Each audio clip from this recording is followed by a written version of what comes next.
नमः मित्रों, संस्कृत जीवनम में आप सभी का स्वागत है।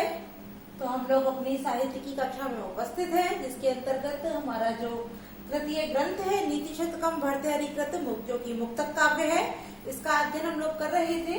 तो कल की कक्षाओं तक हम लोगों ने नीति शतकम के कुल 18 श्लोकों का अध्ययन कर लिया था। आज हम लोग 19, 20 और 21वें श्लोक के साथ उपस्थित हैं।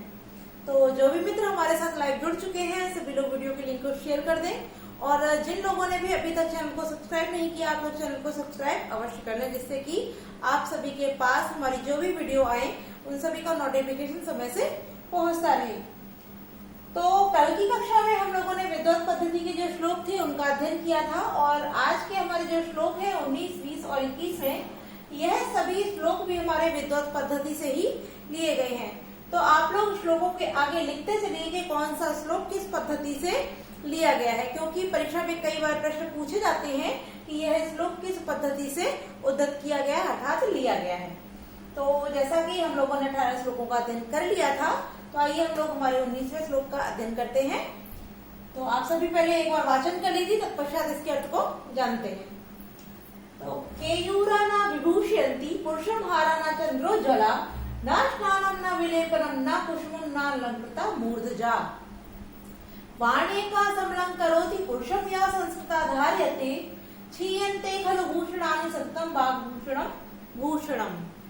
अब यहाँ आप लोगों ने देखा होगा, कई परीक्षाएं अगर दी होंगी, चाहे आप टीजीटी दीजिए, पीजीटी दीजिए, चाहे एलटी दीजिए, साथ साथ हमारे जो यूपी टेट या सुपर टेट है, उनमें भी हमारे नीति शतकम से कई महत्वपूर्ण श्लोकियां हैं जो परीक्षा में पूछी जाती रहती हैं।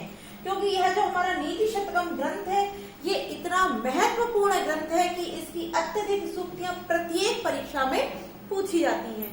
तो इसलिए आप सभी लोग प्रतिदिन लाइव आइए, जिससे कि आपकी कोई भी सूक्ति, कोई भी श्लोक, कोई भी प्रश्न आपकी परीक्षा में छूटने न पाए।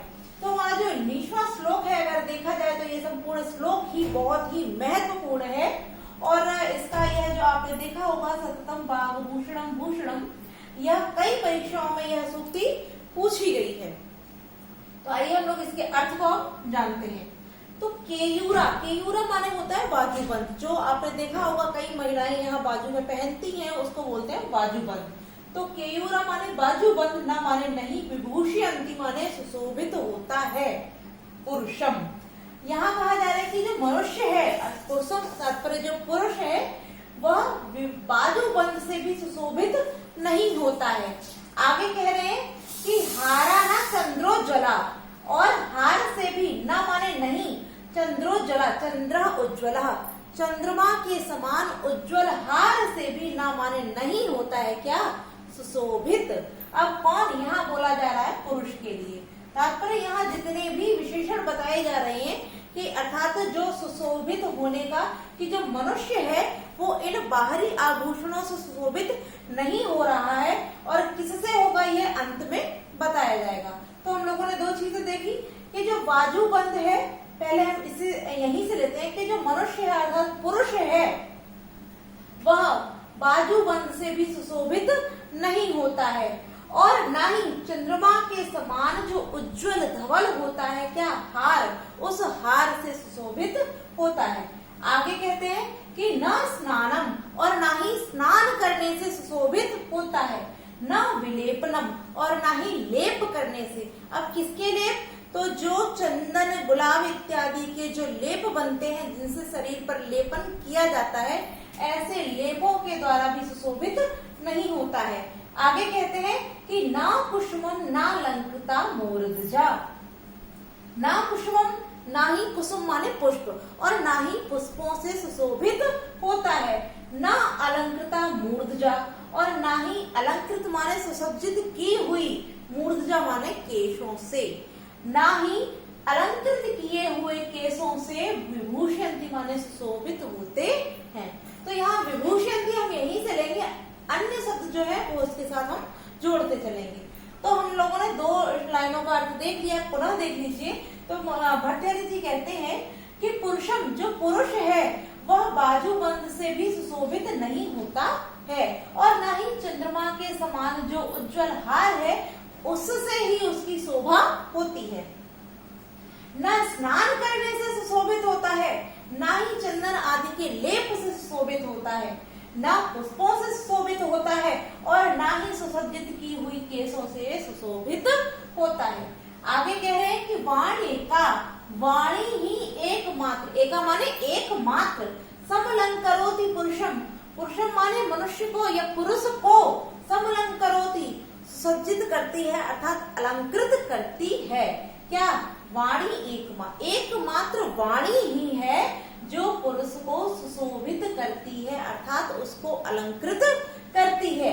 कैसी? यो माने जो, संस्कृताधार्यात्, जो संस्कारों से युक्त होने पर धारण की जाती है।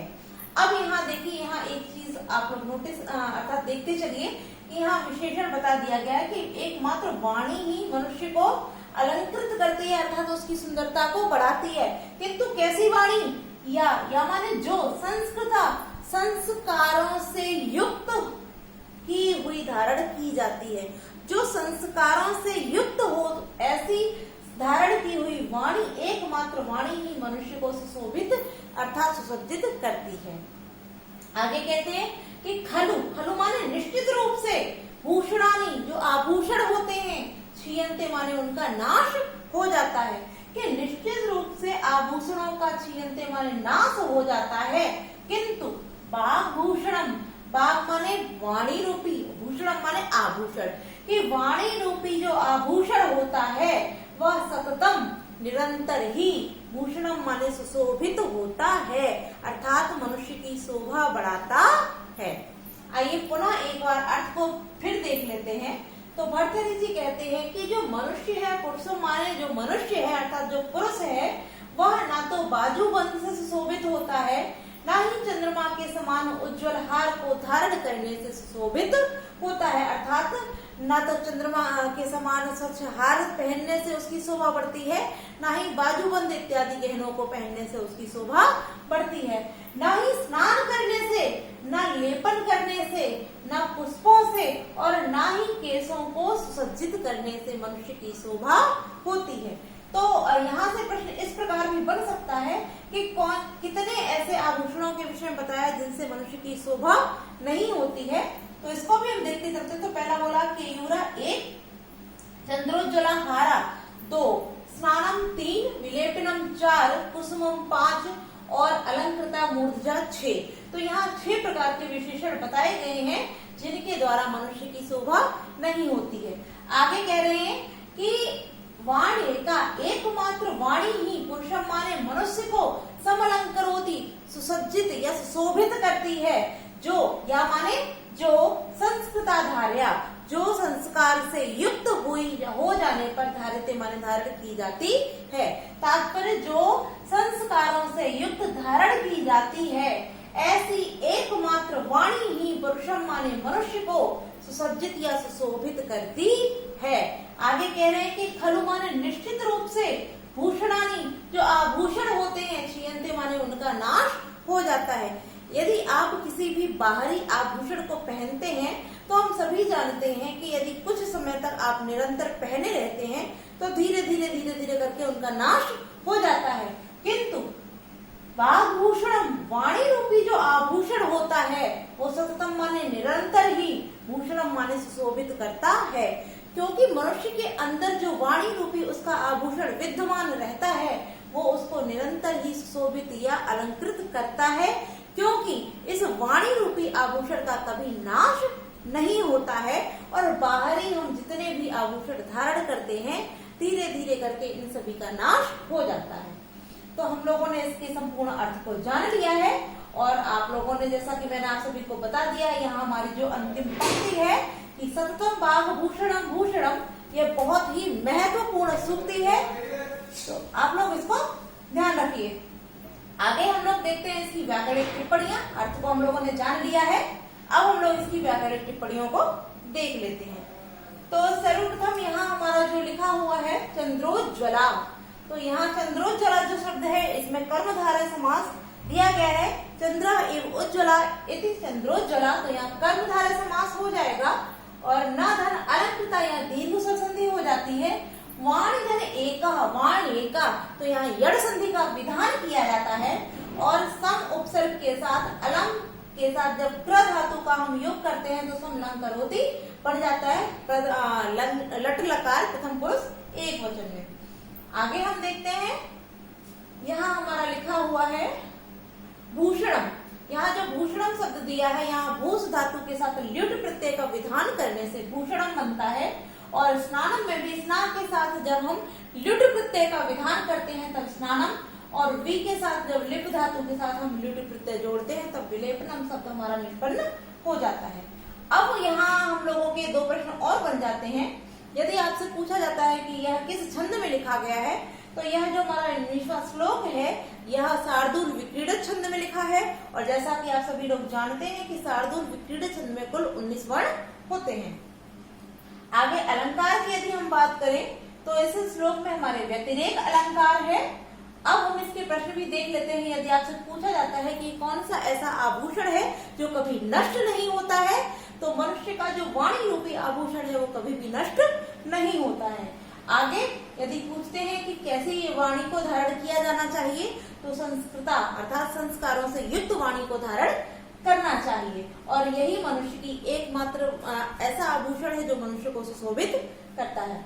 तो हम लोगों ने 19वें श्लोक का अर्थ, व्याकरणिक टिप्पणियां, साथ ही साथ जो महत्वपूर्ण प्रश्न बन सकते थे, इन सभी को हम लोगों ने जान लिया है। तो आगे के श्लोक की ओर बढ़ते हैं जो कि 20वां श्लोक है। आइए देखते हैं कि भर्तृहरि जी इसमें क्या कहते हैं। तो इसमें कहा गया है कि विद्या नाम नरस्य रूपम अधिकम प्रच्छन्नम गुप्तम धनम विद्या भोग करी यशः सुख करी विद्या गुणाम गुरु विद्या बंधु जनो विदेश गमने विद्या परा देवता विद्या राजसु पूज्यते नातु धनम विद्या विहीन पशु। अब आप लोगों ने, जैसे कि हम लोगों ने ये इस 19वें श्लोक का अध्ययन किया, उसी प्रकार यहाँ भी हम देखते हैं। यहाँ भी हमारा जो अंतिम लाइन है, विद्या राजसु पूज्यते नातु धनम विद्या विहीन पशु, यह भी बहुत ही महत्वपूर्ण सूक्ति है। ये भी कई परीक्षाओं में पूछी जा चुकी है और आपने इस लाइन को तो अवश्य ही कई परीक्षाओं में देखा होगा। विद्या विहीन पशु, विद्या विहीन पशु, कि विद्या से हीन मनुष्य क्या होता है, पशु ही होता है। तो हम लोगों ने इस लाइन को कई बार देखा है। तो आइए हम लोग इस संपूर्ण श्लोक के अर्थ को जानते हैं। तो यहाँ भर्तृहरि जी कहते हैं कि विद्या नाम की अर्थात विद्या ही नरस्य मनुष्य का रूपम अधिकम, अधिकम माने अत्यधिक, रूपम माने सुंदरता, अस्ति माने है, कि विद्या ही मनुष्य की अत्यधिक सुंदरता है। आगे क्या कहते हैं, प्रच्छन्न गुप्तम धनम, प्रच्छन्न माने छिपा हुआ और गुप्तम माने सुरक्षित, कि छिपा हुआ और सुरक्षित धन भी है क्या, विद्या। यह जो विद्या है यही मनुष्य का अत्यधिक सुंदरता है, यही मनुष्य की अत्यधिक सुंदरता है। अब ऐसा क्यों बोला गया है, तो आइए इसको पहले जान लेते हैं, पश्चात इसके अर्थ की ओर आगे बढ़ते हैं। जैसे आपने देखा होगा, जो मनुष्य विद्या से सुसज्जित होता है, प्रथम तो उसके व्यवहार और बातचीत का तरीका बहुत ही अच्छा होता है। इस कारण ही हम उसकी विद्या को मनुष्य की सुंदरता मानते हैं, क्योंकि वह प्रत्येक विषय में ज्ञान रखता है, समझ रखता है और उसी प्रकार से व्यवहार करता है। तो विद्या क्या करता है, उस मनुष्य की सुंदरता अर्थात उसके गुणों को बढ़ाने के कारण ही जो विद्या है वो मनुष्य की अत्यधिक सुंदरता है। और यही जो विद्या है वह कैसा है, प्रच्छन्न, छिपा हुआ और सुरक्षित धन भी है। आगे कहते हैं कि विद्या भोग करी, विद्या ही क्या है, भोग करी। भोग करी से तात्पर्य हम जितनी ही वस्तुओं का उपभोग करते हैं उन सभी का ज्ञान और वस्तुओं को प्रदान करने वाली जो है वो कौन है, विद्या। तो विद्या ही इसी कारण, क्योंकि सभी सुख संपदाओं को देने के कारण यह भोग करी है। आगे कहते हैं कि यशः, कीर्ति को और सुख करी, और सुख को भी प्रदान करने वाली है। कि यह जो विद्या है यह भोग करी हुई है, यश भी प्रदान करती है और सुख को भी प्रदान करने वाली है। आगे कहते हैं कि विद्या गुणाम गुरु, जो विद्या है ये गुरुओं की भी गुरु है। तात्पर्य जो गुरु होते हैं वह गुरु भी इस विद्या की ही वंदना करते हैं, पूजा करते हैं, क्योंकि जो गुरु होते हैं वह हम लोगों को विद्या का ही दान करते हैं। तो वह इस विद्या यह जो विद्या है इन गुरुओं की भी गुरु है, अर्थात सबसे बड़ी जो गुरु है कौन है, वह विद्या ही है। आगे कहते हैं कि विद्या बंधु जनो विदेश गमने, विदेश गमने, विदेश अर्थात अपने देश से दूसरे देश में गमन माने जाना, कि अपने देश से दूसरे देश अर्थात विदेश गमन में यह जो विद्या है क्या है, बंधु जन के समान, अर्थात जहाँ हमारा कोई नहीं है ऐसे स्थान, ऐसे विदेश के गमन अर्थात दूसरे देश में यह विद्या ही हमारे सबसे बड़ी बंधु होती है। आगे कहते हैं कि विद्या परा देवता, और विद्या ही परम देवता है, यह विद्या ही सबसे बड़ी देव होती है।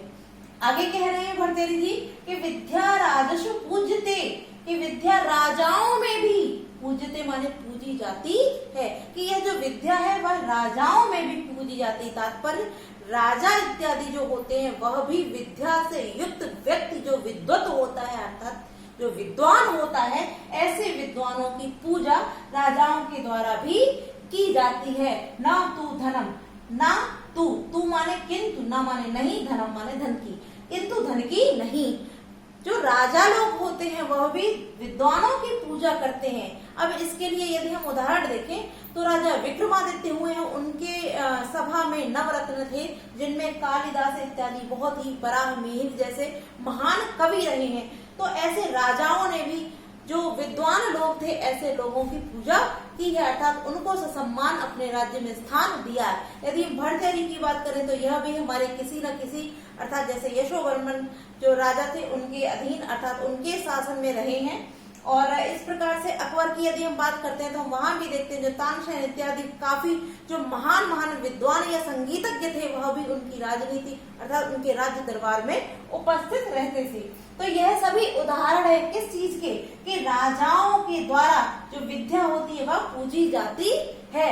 ना तो धनम, ना कि धन को, धन को नहीं, किसको पूजा जाता है, विद्या से युक्त जो विद्वत जन होते हैं वह राजाओं में भी पूजी जाती है, धन को नहीं।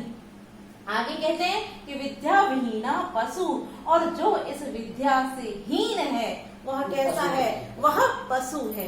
क्योंकि जितने भी गुण हैं यह सभी गुण प्रदान करने वाली कौन है, विद्या। और जिस मनुष्य के अंदर विद्या ही नहीं है तो उसके अंदर जब कोई गुण नहीं है तो वो साक्षात पशु के समान हो जाता है, और साक्षात पशु ही नहीं वह पशु ही होता है। तो विद्या से जो हीन है वह पशु ही है। तो एक बार पुनः इसके अर्थ को देख लेते हैं कि विद्या मनुष्य की सबसे बड़ी सुंदरता है, छिपा हुआ और सुरक्षित धन है, विद्या ही भोग करी, यश को प्रदान करने वाली, सुख को प्रदान करने वाली, और विद्या गुरुओं की भी गुरु अर्थात गुरुओं के द्वारा भी पूजनीय है। विद्या विदेश गमन में बंधु के समान है अर्थात हमारे नाते रिश्तेदार संबंधी के समान है। विद्या ही सबसे बड़ी देवता है। विद्या राजाओं में भी पूजनीय है ना कि धन, और विद्या से हीन मनुष्य साक्षात पशु अर्थात पशु ही है। तो हम लोगों ने इसके अर्थ को जान लिया है। तो आइए अब देखते हैं हम इस श्लोक की जो मुख्य टिप्पणियां हैं, व्याकरणिक टिप्पणियां हैं, उनको देख लेते हैं। तो सबसे पहले यदि विद्या शब्द की बात करें तो यहाँ विद धातु के साथ जब हम क्यप प्रत्यय और क्यप के साथ जब टाप प्रत्यय का विधान करते हैं तब हमारा विद्या शब्द यहाँ निष्पन्न हो जाता है। और प्र उपसर्ग पूर्वक जब छद धातु के साथ हम कित प्रत्यय का विधान करते हैं तो प्रच्छन्न शब्द हमारा निष्पन्न होता है। आगे देखते हैं यहाँ हमारा लिखा हुआ भोग करी और सुख करी, इन दोनों में गीत प्रत्यय का प्रयोग किया गया है। यहाँ लिख देते हैं क्योंकि गीत जो प्रत्यय हमारे हैं उनमें थोड़ा सा ही डिफरेंस होता है, आप लोग कंफ्यूज ना हो। गीत प्रत्यय का विधान किया गया है भोग करी और सुख करी दोनों ही शब्दों में। गुरुनाम जो है यहाँ षष्ठी विभक्ति का प्रयोग किया गया है और विदेश गमने यहाँ सप्तमी विभक्ति है। आगे हम देखते हैं कि विद्या विहीना जो हमारा शब्द लिखा हुआ यहाँ तृतीय तत्पुरुष समास प्रयोग किया, अर्थात जो विद्या विहीन है, विद्याया विहीन अर्थात विद्या से हीन, तो यहाँ विद्या विहीन में तृतीय तत्पुरुष समास हो जाता है। अब जैसा कि हम लोगों ने यहाँ इसके सभी व्याकरणिक टिप्पणियों को देख लिया है, अब हम देखते हैं इसके छंद और अलंकार की बात करते हैं। तो इस श्लोक में जो छंद है वह हमारा शार्दूल विक्रीडित छंद ही प्रयोग किया गया है। और यदि हम अलंकार की बात करें तो इस श्लोक में माला रूपक अलंकार का प्रयोग किया गया है, अर्थात रूपक अलंकार का ही जो एक भेद होता है माला रूपक, वह अलंकार यहाँ पर प्रयुक्त किया गया है। और यदि आपसे पूछा जाता है कि जैसे कि हम लोगों ने पहले ही यहाँ प्रश्न का डिस्कस कर लिया था कि विद्या विहीना का, तो आप वहां पर उत्तर लगाएंगे पशु, कि विद्या विहीना पशु। और यदि पूछा जाता है कि विद्या गुणाम का, तो विद्या गुणाम गुरु, अर्थात विद्या गुरुओं की भी गुरु होती है। तो हम लोगों ने 20वें श्लोक का अर्थ जान लिया है। अब हम अपने अगले श्लोक की 20वें की ओर पढ़ते हैं। तो आइए हम लोग इसका भी वाचन करते हैं, तत्पश्चात इसके अर्थ को जानेंगे। कि छान्तिं श्वेत कवचेन किम अरिभि क्रोधोऽस्ति च देहिनां ज्ञातिश्चेद अनलेन किम यदि सुहृद दिव्यौषधि किम फलम किम सर्पै यदि दुर्जना किम धनेर विद्या अनवद्धा आदि व्रीड़ा चेत किम भूषणै सुकविता यद्यस्ति राज्येन किम। अब देखते हैं कि यहाँ जो हमारे भर्तृहरि जी है वह क्या कहना चाह रहे हैं। तो यहाँ सबसे पहले भर्तृहरि जी ने जो शब्द लिया है वह यहाँ से हम लेंगे। इसका अर्थ यदि हम लेते हैं तो यहाँ से यहाँ जो दिया है देही नाम, सबसे प्रथम इस अर्थ को लेते हैं कि देही नाम माने होता है प्राणियों। देही नाम माने प्राणी, अर्थात देह को धारण करने वाले। तो देह को कौन धारण करता है? मनुष्य अर्थात प्राणी। तो कह रहे हैं प्राणियों में छेद माने यदि प्राणियों में शांतिम माने क्षमा, यदि प्राणी में क्षमा है, किम कवचेन अर्थात तो कवचेन माने कवच का, किम माने क्या प्रयोजन। यदि मनुष्य में क्षमा विद्यमान है तो कवच का क्या प्रयोजन। अब यहाँ कुछ पहले हम थोड़ा सा यहाँ जो मुख्य शब्द है उनको देख लेते हैं जो कि तृतीया विभक्ति में प्रयुक्त है। जैसे यहाँ कवचेन में भी तृतीया है। आगे देखते हैं, यहाँ पर हमारा दिया है अरिभि, यहाँ पर भी तृतीया है। इसके साथ ही साथ यहाँ लिखा हुआ अनलेन, औषधई, सर्पई, धनई, आगे दिया है भूषणई और राज्येन। यहाँ इन सभी शब्दों में तृतीया विभक्ति का प्रयोग किया है। तो तृतीया किससे हुई है? तो यहाँ गम्य मानापि क्रियाकारक विभक्तो प्रयोजिका जो हमारा, उसके द्वारा यहाँ पर तृतीया विभक्ति का विधान किया गया है। तो क्या कह रहे हैं कि देहि नाम माने प्राणियों में, छेद माने यदि, शांतिम क्षमा है, तो कवचेन किम कवच का क्या प्रयोजन। आगे कह रहे हैं कि क्रोधो अस्ति, यदि क्रोध है, छेद माने यदि क्रोधो अस्ति, यदि क्रोध है, किम अरिभि अर्थात शत्रुओं से, किम माने क्या प्रयोजन। यदि क्रोध है तब शत्रुओं से क्या प्रयोजन अर्थात क्या डर। आगे कहते हैं कि ज्ञातिश, छेद माने यदि, ज्ञाति माने बांधव, वर्ग है, तो अनलेन किम अग्नि से क्या प्रयोजन अर्थात अग्नि से क्या डर। यदि सुहृद मित्रगण है तो दिव्य औषधि किम फलम, दिव्य औषधियों की भी क्या आवश्यकता अर्थात क्या प्रयोजन। आगे कहते हैं किम दुर्जना, यदि दुर्जन है, किम सर्पई, तो सर्प का क्या प्रयोजन। और कहते हैं कि अनवद्धा विद्या, अनवद्धा मतलब अनिंदनीय निर्दोष विद्या है, तो धनई आदि, धन का क्या प्रयोजन। आगे कहते हैं कि व्रीड़ा चेत किम, चेत माने यदि, व्रीड़ा माने लज्जा है, तो भूषणई आभूषणों का, किम माने क्या प्रयोजन। आगे कहते हैं सुकविता, यदि सुंदर कविता है, यदि अर्थात यदि सुंदर कविता है, तो राज्येन किम अस्ति, राज्य का क्या प्रयोजन है। आइए पहले अर्थ को देख लेंगे, तत्पश्चात इसके भाव को समझेंगे। तो भर्तृहरि जी कहते हैं कि यदि प्राणियों में क्षमा है तो कवच का क्या प्रयोजन है, और यदि क्रोध है तब शत्रुओं से क्या प्रयोजन। यदि बांधव वर्ग है तो अग्नि से क्या प्रयोजन, और यदि मित्रगण है तो दिव्य औषधियों का क्या लाभ या क्या प्रयोजन। यदि दुर्जन है तो सर्पों से क्या प्रयोजन, और यदि अनिंदनीय अर्थात अद्वितीय या अच्छी विद्या, निर्दोष विद्या है, तब धन का क्या लाभ या क्या प्रयोजन। यदि मनुष्य में लज्जा है तो आभूषणों की क्या आवश्यकता है, और यदि सुंदर कविता है तब राज्य का क्या प्रयोजन है। अब हम इसके भाव को समझते हैं। तो यहाँ भर्तृहरि जी का कहना है कि जो मनुष्य है यदि उसके अंदर क्षमा रूपी गुण है, तो जो मनुष्य क्षमा करने का गुण रखता है, तो यदि वह प्रत्येक मनुष्य की गलती पर उसको क्षमा करेगा तो उसका कोई शत्रु संसार में उत्पन्न ही नहीं होगा। और जब उसका कोई शत्रु नहीं होगा तब उसे किसी भी अपने कवच की आवश्यकता ही नहीं, क्योंकि जब शत्रु नहीं है तो उस पर प्रहार ही कौन करेगा, इसलिए उसे उसके लिए कवच की कोई भी आवश्यकता नहीं है।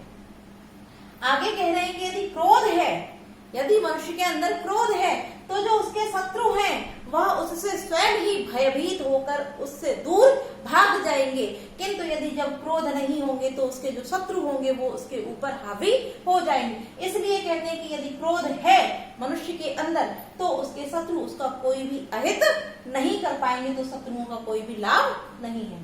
आगे कहते हैं कि यदि उसके पास बांधुजन है तो यदि अग्नि भी प्राप्त होती है तब उस अग्नि को भी शांत किया जा सकता है। और यदि उसके पास अच्छे मित्र हैं, सुहृद माने अच्छे मित्र हैं, तब वह उस मनुष्य को जो बुरी बीमारियां या बुरे कार्य हैं उन सभी से बचाएंगे, तो उसके लिए उसको दिव्य औषधियों की आवश्यकता ही नहीं। यदि मनुष्य के पास अच्छे मित्र हैं तब उसे किसी भी प्रकार की व्याधियों से डरने की आवश्यकता ही नहीं, जिसके लिए उसको दिव्य औषधियों की आवश्यकता पड़े। आगे कहते हैं कि यदि मनुष्य दुर्जन है, यदि मनुष्य दुर्जन है अर्थात उसके साथ यदि दुर्जन व्यवहार करने वाले व्यक्ति रहते हैं तब उसे सर्पों की आवश्यकता ही नहीं, क्योंकि दुर्जन व्यक्ति यदि आपका कितना भी अपना है किंतु वह अपने स्वभाव से नहीं चूकेगा और आपको कभी ना कभी आहत अवश्य करेगा, तो इसलिए आपको सर्पों की आवश्यकता ही नहीं। क्यों? क्योंकि आपने जो दुर्जन व्यक्ति अपने सम्मुख रखा, अपने पास रख रखा है, वह सर्प से भी अधिक आपके लिए घातक सिद्ध हो जाएगा। इसलिए यदि आप दुर्जन की संगति में है तब आपके लिए सर्प की आवश्यकता ही नहीं है। आगे कहते हैं यदि आपके पास निर्दोष और अनिंदनीय विद्या विद्यमान है तब आपको धन की आवश्यकता ही नहीं है, क्योंकि आप ऐसी विद्या से अपने जीवन को बहुत ही भली प्रकार से जीवन यापन कर सकते हैं। और आगे कहते हैं कि यदि मनुष्य में लज्जा विद्यमान है तब किसी बाहरी आभूषण की आवश्यकता ही नहीं होती है, क्योंकि लज्जा ही मनुष्य का सबसे बड़ा आभूषण होता है। और अंत में कहते हैं कि यदि मनुष्य के पास सुंदर कविता है तब संपूर्ण राज्य आपके अधीन होगा, क्योंकि आपकी मीठी वाणी और मीठी कविता का संपूर्ण राज्य ही अधीन रहेगा, तब आपको राज्य की आवश्यकता ही नहीं होगी। तो हम लोगों ने संपूर्ण श्लोक का अर्थ जान लिया है। अब हम देख लेते हैं इसके जो मुख्य मुख्य शब्द हैं। तो यहाँ देही नाम जो है तो देही के साथ इन्हीं प्रत्यय से देहीन शब्द बनेगा और षष्ठी विभक्ति के विधान से यहाँ देहीना शब्द हो जाएगा। आगे यहाँ हम देखते हैं तो किम अरिभि अरिभि हुआ है यहाँ पर, किम धन अरिभि, और यहाँ क्रोधो धन अस्ति, यहाँ तो विसर्ग संधि हो जाएगी। आगे देखते हैं हम यहाँ पर दिव्य औषधि, तो दिव्य धन औषधि यहाँ हमारी वृद्धि संधि हो जाती है। और हम लोगों ने यहाँ जैसे जान ही लिया था कि सर्पई भूषणई राज्येन इत्यादि यहाँ पर गम्यमानापि क्रियाकारक विभक्तो प्रयोजिका से यहाँ तृतीय व्यक्ति का विधान किया गया है। और आगे हम लोगों ने मुख्य मुख्य जो हमारे यहाँ से प्रश्न बन सकते हैं वो देख लिया। सुहृद शब्द जो है यहाँ पर हमारे बहुब्रीहि समास का विधान किया गया है। तो जो भी हमारे प्रश्न बन सकते थे वो हम लोगों ने देख लिए हैं और तीनों ही श्लोकों का अर्थ हम लोगों ने अच्छे से जान लिया है। कल की कक्षा में से आगे के श्लोकों के साथ उपस्थित होंगे। आप सभी को वीडियो अच्छी लगी हो तो वीडियो को लाइक अवश्य कीजिए। तो आज के लिए इतना ही मित्रों, नमो नमः।